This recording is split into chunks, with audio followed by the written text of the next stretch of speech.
mesurer ces questions. Je pense que c'est quelque chose sur lequel il faudrait travailler.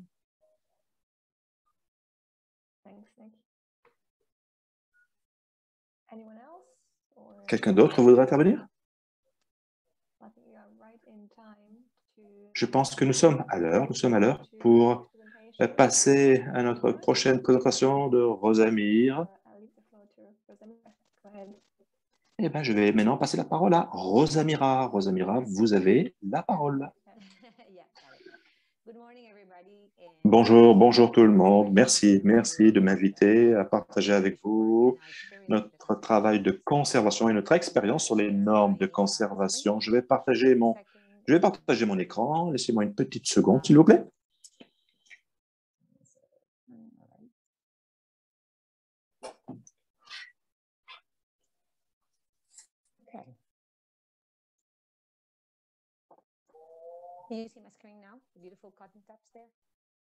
Oui, mon écran avec un petit animal, c'est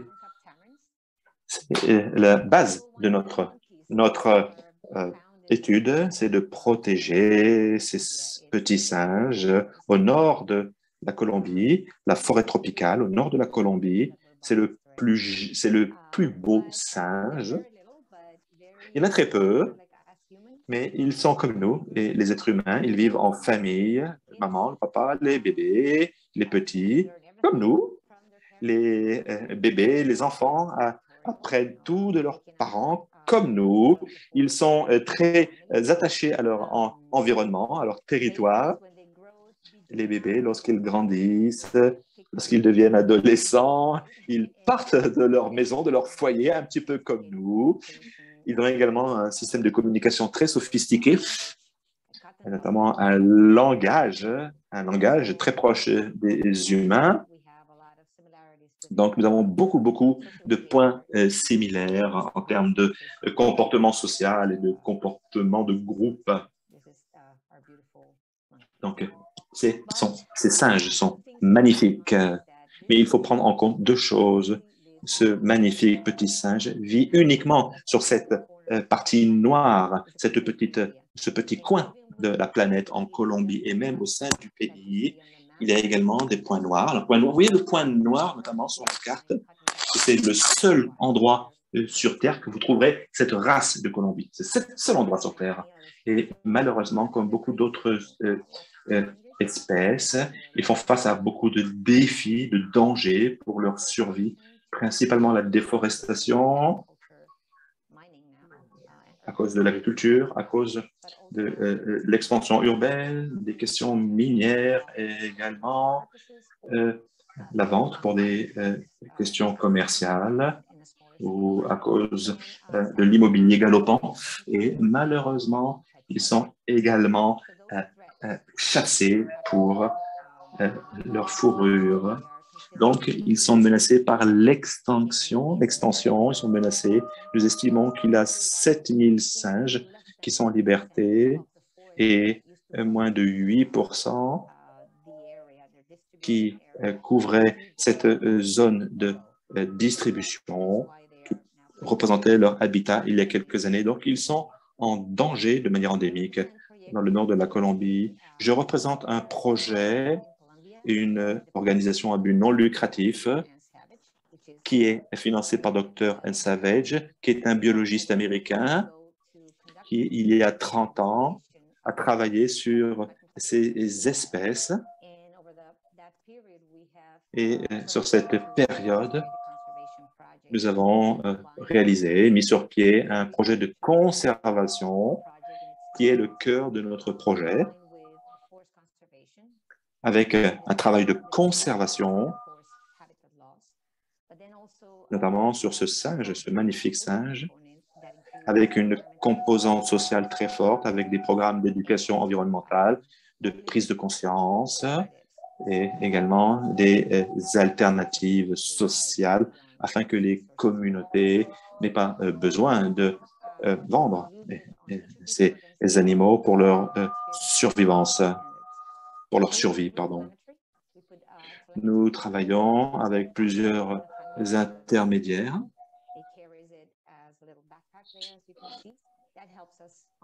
Cela nous aide.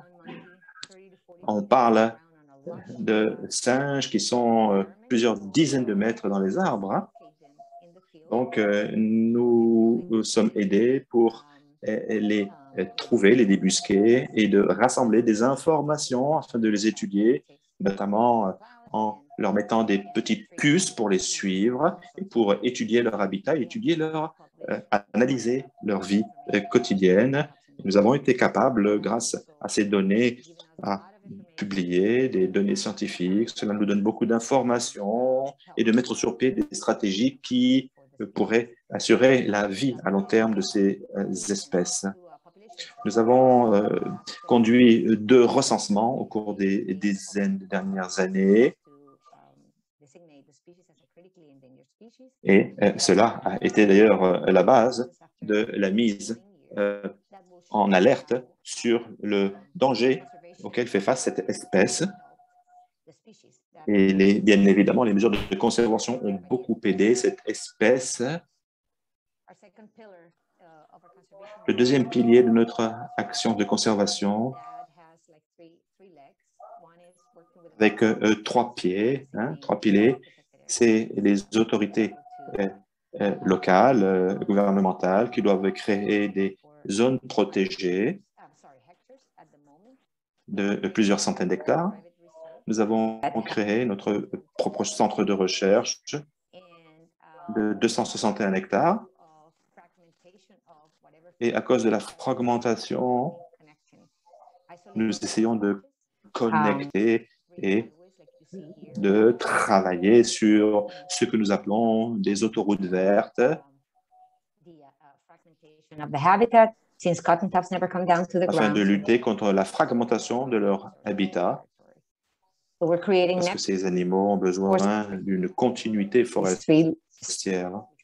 Donc, il y a 4 couloirs afin d'appuyer ces stratégies de protection envers le parc protégé de Los Colorados. Involve them in the process of propagating saplings, planting them, and monitoring to see how implique la protection la protection, l'étude de ces animaux et que cela soit positif et un impact positif pour tout le monde.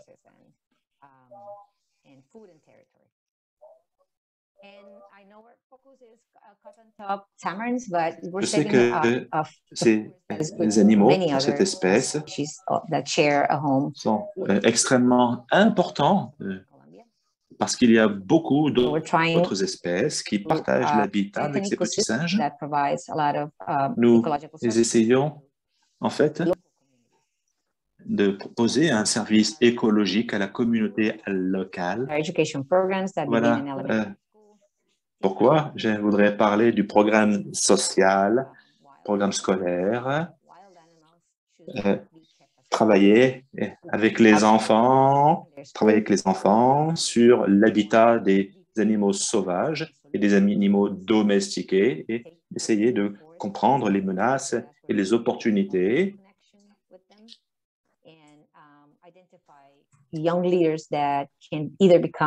Essayer d'identifier également tous les points qui pourraient bien évidemment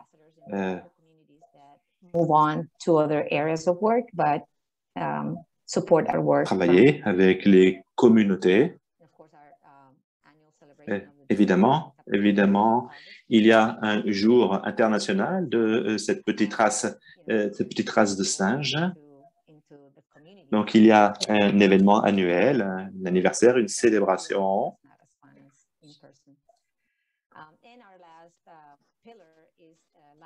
Et notre dernier pilier, c'est améliorer l'environnement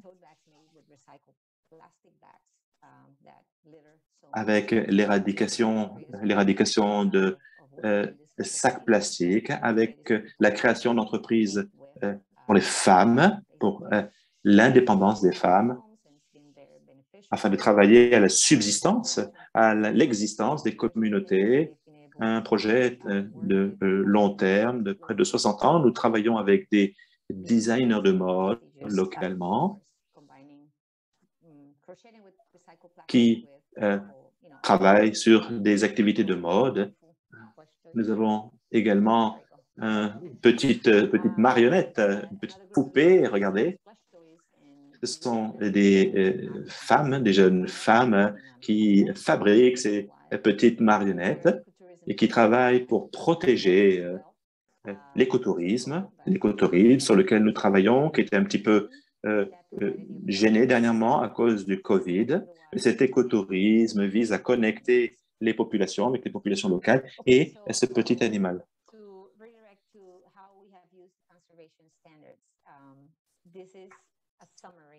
I didn't want to use the Marathi because it had a lot of information. It is a little. En termes de conclusion, c'est cette diapositive qui est assez dense. C'est un résumé de notre plan stratégique.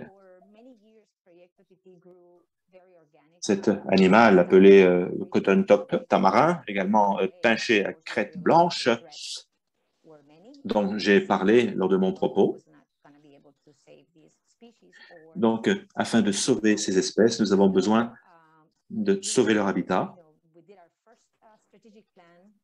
Notre premier plan stratégique de développement en utilisant des mesures de conservation grâce à l'aide de la Fondation, à M. Arnaldo Valdez, qui nous aide depuis 9 ans. Nous avons commencé en 2013 un plan stratégique de près de 10 ans et aujourd'hui, nous sommes dans la 3e année de la 2e période de 5 ans et j'aimerais partager avec vous les points positifs qui nous ont beaucoup aidés concernant ce processus afin de planifier et de mettre sur pied notre travail et de le mesurer. Nous avons 2 cibles dans le domaine de la conservation afin de lutter contre les principales menaces qui pourraient abîmer l'habitat de ces cotton top tamarins. C'est pinché à crête blanche en français.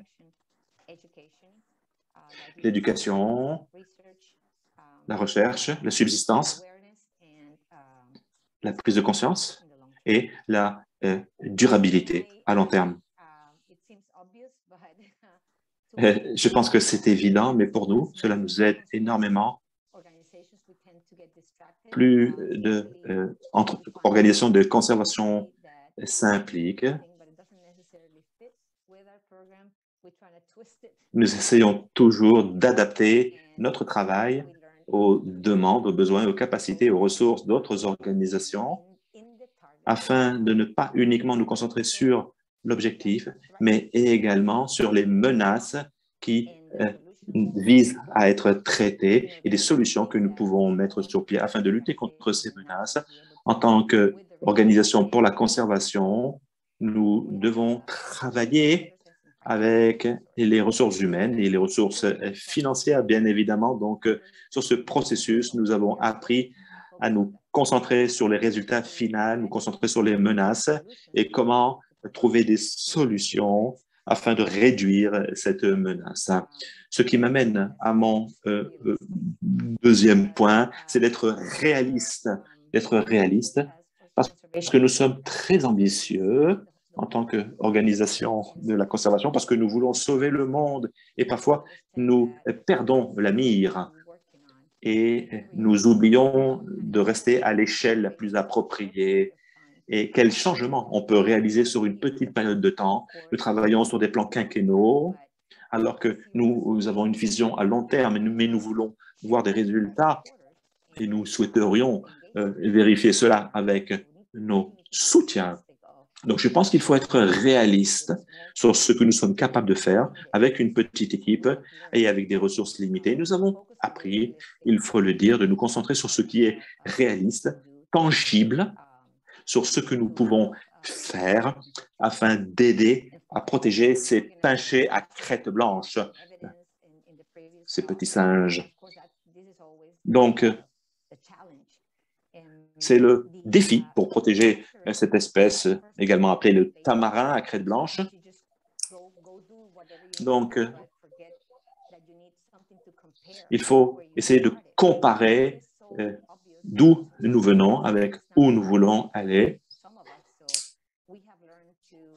Mais, quoi qu'il en soit, nous avons appris à trouver des indicateurs sur lesquels nous pouvons travailler.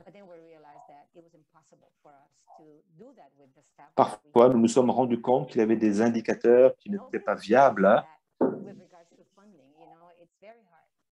Donc, il est difficile, bien évidemment, d'incorporer les bons indicateurs qui soient appropriés à notre processus quotidien, d'établir un terrain propice afin de mesurer les progrès ou pas, de prendre en compte les enjeux, les défis et bien évidemment de pouvoir aller au-delà.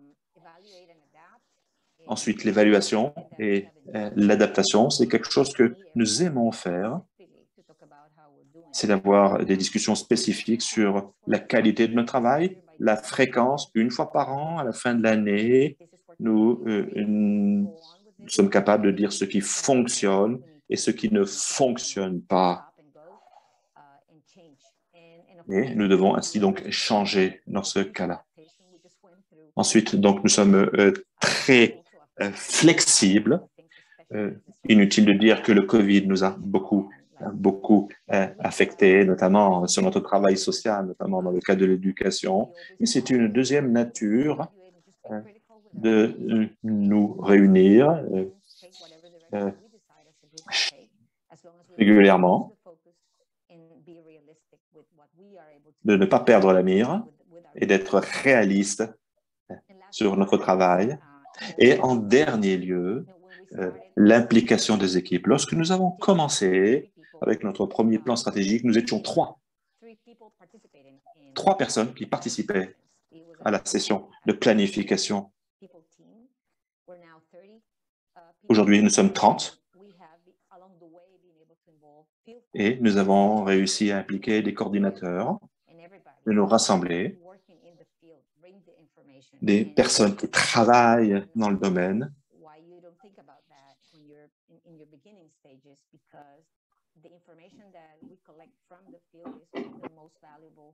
Et bien évidemment, toutes les données que nous rassemblons sur le terrain sont extrêmement importantes.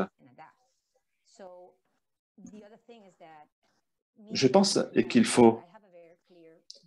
que personnellement, j'ai une vision extrêmement claire d'où doit aller notre organisation, ce qu'elle doit faire. Mais je comprends que, en plus, beaucoup d'étapes sur le terrain sont parfois compliquées. Donc, je pense qu'il faut travailler avec les coordinateurs de terrain. C'est très utile pour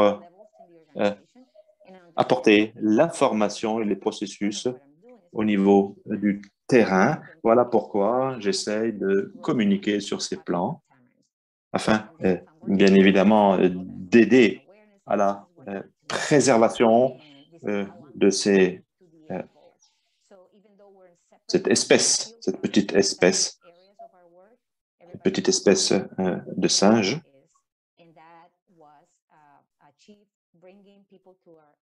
Et tout ce qui a été, bien évidemment, réalisé, il a été fait grâce à l'implication de tous. Et tout vient du terrain, tout vient du terrain.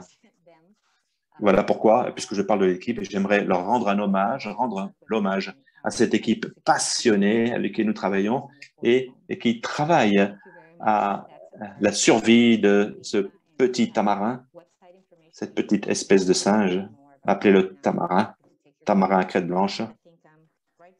Ce sont des gens qui sont extrêmement passionnés. J'aimerais les remercier. Merci, merci beaucoup. Merci. Très intéressant. Merci. Il nous reste 10 minutes pour les questions. 10 minutes pour les questions. Donc, je vous invite à poser vos questions. J'ai essayé de ne pas rentrer, je n'ai pas pu rentrer dans tous les détails, mais je suis prête à répondre à vos questions si vous avez des questions. Et je suis d'accord. Je suis d'accord pour entrer dans les détails si vous avez des questions particulières. Je suis à votre disposition. Si cela vous intéresse, bien évidemment.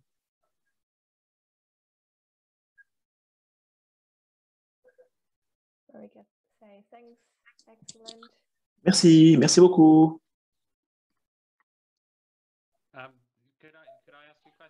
Est-ce que je peux poser une question, s'il vous plaît? Merci.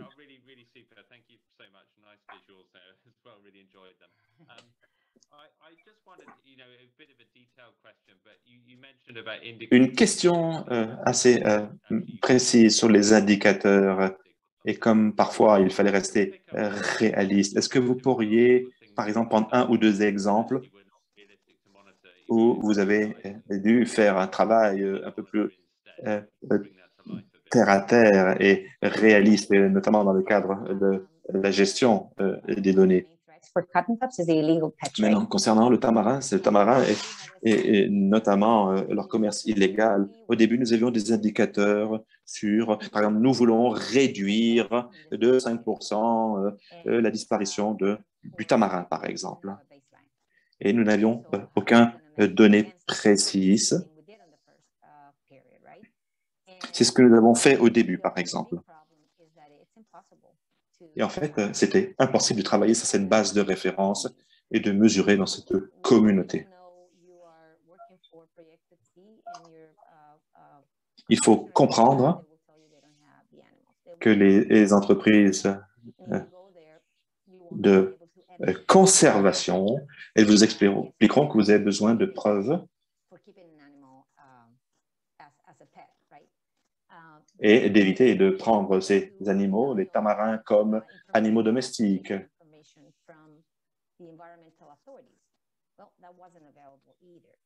De plus, aucune information des autorités gouvernementales. Ils ne donnent pas les vrais chiffres, notamment le nombre de ces tamarins, parce qu'ils ne savent pas quoi faire avec les animaux lorsqu'ils sont confisqués. Donc, ils évitent la confiscation, ils évitent la saisie, parce que cela peut être un problème pour les autorités environnementales. Donc, il est très difficile d'avoir des informations disponibles sur l'augmentation ou sur la diminution du nombre de trafics de ces tamarins, trafic de ces petits singes appelés tamarins. Donc, nous avions décidé ce 5% et nous ne savions pas si c'était beaucoup ou peu. Nous ne savions pas si nous pouvions attribuer cela à notre travail ou à autre chose. Donc, cela a compliqué notre travail. Nous étions incapables de mesurer cet indicateur ou de rassembler les bonnes informations. Donc, ce que nous avons décidé de faire a été de mesurer d'une manière différente en utilisant les entretiens avec les étudiants dans notre communauté. Ce n'est pas une preuve forcément tangible, mais les gens comprennent qu'il ne faut pas, que la communauté ne prend en compte qu'il ne faut pas avoir ces tamarins, ne pas les prendre comme des animaux domestiques, car il faut faciliter leur adaptation à un environnement naturel et sauvage. Donc, pas de tamarins comme animaux domestiques. Alors, cette étude, ce processus n'était pas forcément très fiable, mais cela nous a donné une idée. Et ensuite, les gens commençaient à parler en disant, j'ai vu quelqu'un qui avait un tamarin comme animal domestique, j'ai vu une autre personne qui en vendait un, qui faisait du commerce avec, et nous avons essayé de rassembler ces appels, ces emails, ces messages, et essayer d'avoir un certain nombre de données et de rapports. C'est également une forme qui est difficile parce que certaines personnes sont d'accord pour être visibles et peuvent se prononcer et effectuer des rapports là-dessus, mais c'est assez difficile de comparer avec d'autres années. Et cela peut aider par rapport à travail avec les autorités, notamment en leur proposant des abris naturels. Donc, des problèmes de cette sorte sont assez difficiles. Je parle de la mesure de l'impact de notre travail que l'on peut corréler avec ce que nous faisons. Et est-ce que cela génère un changement d'attitude, d'intention ou de perception et d'avoir de véritables preuves de notre travail? Nous en avons d'autres, mais je ne pourrais pas revenir là-dessus.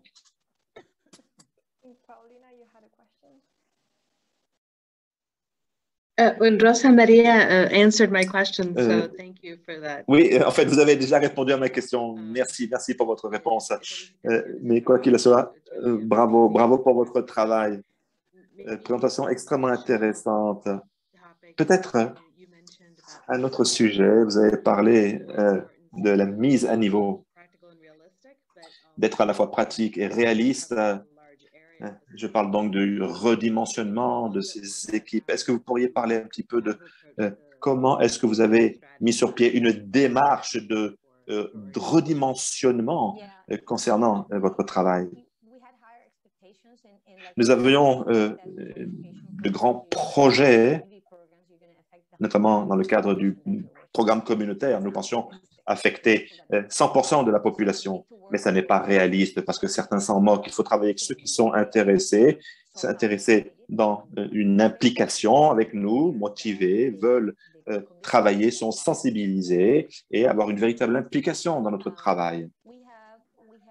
Mais nous avons travaillé beaucoup sur notre stratégie en travaillant avec des communautés autour, les communautés sur ces tamarins, afin de garantir que le cœur de cette communauté veille sur les tamarins.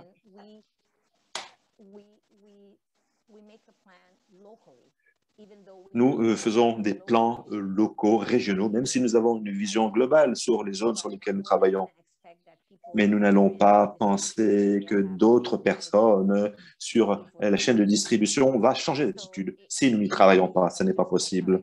Donc, nous avons ajusté nos perspectives et nous avons ajusté l'échelle à laquelle nous travaillons. Notamment dans l'analyse des données.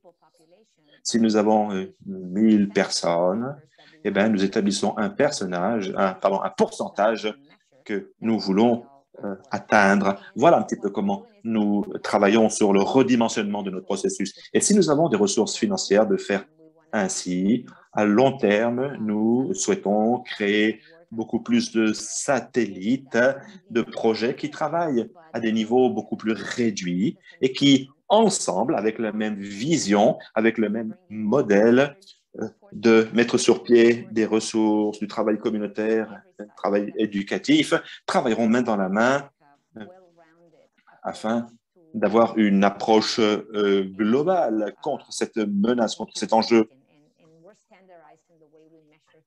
Et nous essayons d'avoir une normalisation afin de mesurer les connaissances, essayer d'imposer un changement d'attitude et également avec la communauté et les communautés. Je vous ai entendu parler d'une base de référencement. Eh bien, nous essayons d'avoir une étude de rétrospective, notamment sur la perception, parce que c'est ce que les gens croient pour savoir si c'est bon ou mauvais pour eux, sans parfois de données qui soient tangibles. Mais cela est quand même valable en termes de sciences sociales. Donc, c'est ce que nous essayons de faire. Nous essayons de nous adapter à l'échelle, une vision large à long terme, mais en étant réaliste et tangible. Et surtout de ne pas se décourager parce que nous voulons sauver le monde. Lorsque vous voyez la carte de la Colombie, vous vous rendez compte que cette zone est minuscule à l'échelle de la planète et nous nous rendons compte que nous faisons une petite différence et nous avons un effet positif. Notamment, nous travaillons à l'éducation des enfants également. Donc, nous essayons de garder l'espoir, mais quand même de garder la bonne échelle. Judy va partager un lien sur le chat concernant l'efficacité du travail sur ces tamarins notamment. Une dernière question, s'il vous plaît, pour Becky. Oui, merci beaucoup. Une présentation fabuleuse. Je suis Becky, je travaille avec les tamarins également. Je travaille avec les tamarins au Brésil. Et j'aurais aimé vous poser cette question. Au cours des dernières années, nous avons essayé de faire rentrer notre travail dans un cadre de conservation. Et les derniers indicateurs, enfin, n'importe quel indicateur que nous avons sur la table, et ceci dans le cadre du cadre, parfois, il faut comprendre qu'il convient de pouvoir mesurer l'effet sur la science humaine. Cependant, je pense qu'il y a deux points qui rendent le processus et le travail difficile. En premier lieu, la capacité d'effectuer les recensements. C'est très difficile d'avoir les bonnes ressources pour réaliser les recensements, les gens formés, les ressources financières. Très difficile de faire cela de manière pertinente. Et en deuxième lieu, c'est également le temps qui est dédié, les ressources en termes de temps. C'est extrêmement chronophage. Donc, si l'on travaille dans le cadre d'une norme de conservation avec un plan quinquennal, parfois on ne voit même pas le changement sur la taille de la population en tant que suite à l'effet de votre travail. Peut-être que cela viendra beaucoup plus longtemps et je pense qu'il faut beaucoup plus qu'un plan quinquennal. Donc, je pense que la taille de la population est un indicateur. Très bien. Absolument, c'est un de nos indicateurs et c'est exactement ce qui se passe lorsque vous parlez de cela, Becky. Nous avons fait notre premier recensement des tamarins en 2005-2006, le premier recensement. Et 5 ans après, nous avons fait un deuxième recensement en 2012-2013. Et nous sommes rendus compte qu'il n'y avait pas suffisamment de temps pour voir un changement sur l'évolution de la population. Est-ce que les ressources ont utilisé avec les mêmes ressources? Il n'y avait pas un changement significatif. Voilà pourquoi nous avons décidé d'attendre 10 ans et nous allons l'année prochaine conduire un troisième recensement de population. Et nous allons voir ce qui se passe. Nous allons voir s'il y a des changements.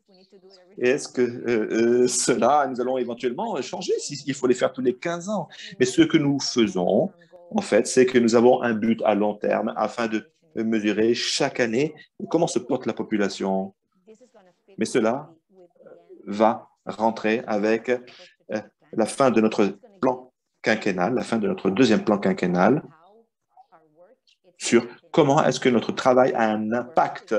Nous espérons que ce sera un impact positif, mais quel que soit le résultat, nous prendrons cela en compte. Ce sera notamment, cela va conduire à un certain nombre d'adaptations en termes de gestion de notre travail. Mais personnellement, je pense que nous avons conscience de l'utilité de ces espèces et du travail pour les protéger, et notamment dans le cadre de la protection du domaine forestier, domaine tropical, parce que nous savons que au cours des 10 dernières années, la principale menace pour cette espèce de tamarin a été prise en compte, a été comprise. Donc, éventuellement, il faudra avoir un certain nombre d'hypothèses sur les périodes plus courtes.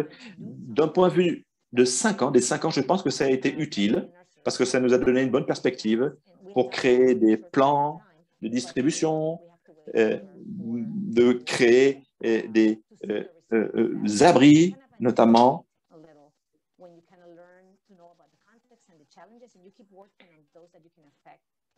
Donc, nous essayons d'avoir une action à court terme en espérant d'avoir un effet à long terme également. Et c'est exactement la conclusion sur laquelle nous sommes tombés. Nous avons 2 publications, 2 enquêtes, et je serai absolument tout à fait disponible à les partager avec vous pour que vous puissiez comparer les résultats éventuellement. Parce que c'est une méthode qui a été mise sur pied pour la protection des tamarins, leur comportement. Donc, je pense que c'est utile éventuellement. Si vous le souhaitez, je partage avec vous. On en parlera un peu plus tard. Merci, merci beaucoup.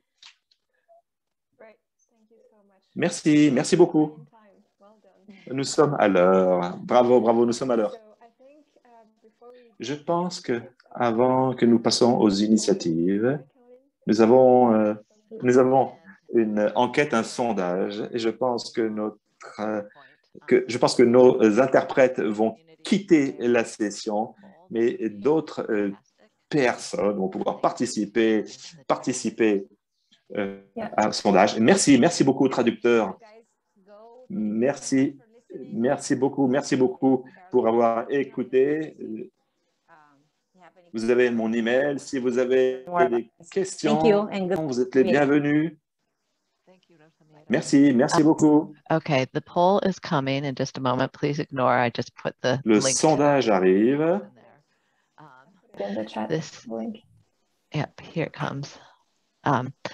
So we just have a poll for you all about these translation services that Nous avons donc une enquête, un sondage sur la traduction. Si vous cliquez sur le lien,